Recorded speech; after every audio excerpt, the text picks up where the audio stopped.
And taking the garbage out in the morning. Oh, yuck!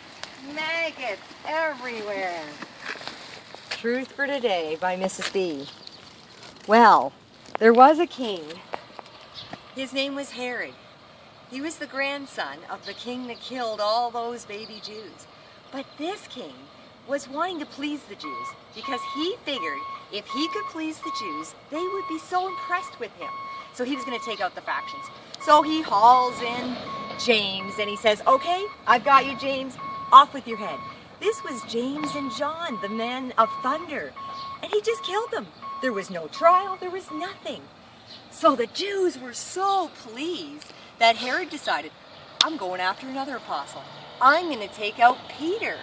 So he brings in Peter, stuffs him in some jail, puts him in there, but he's not just going to cut his head off.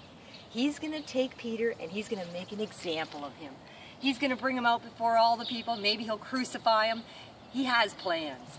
But the night before Peter is to be killed, an angel comes and opens up the jail, and out goes Peter.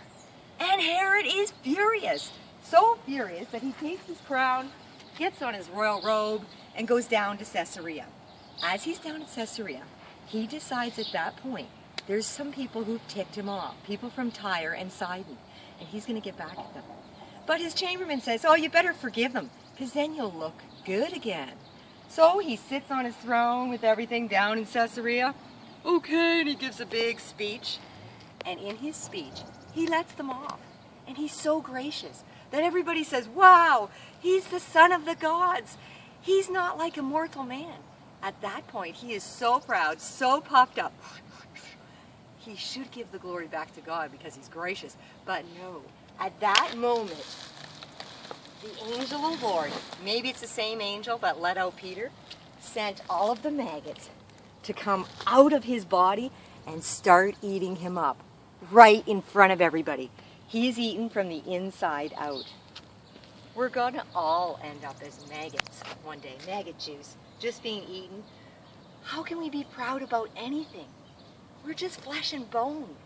God is God. We shouldn't steal his glory, whether we're being gracious or trying to impress people. And that's what Herod did. He tried to steal God's glory to impress some people. Sometimes we're proud and we try to steal God's glory just to impress people too.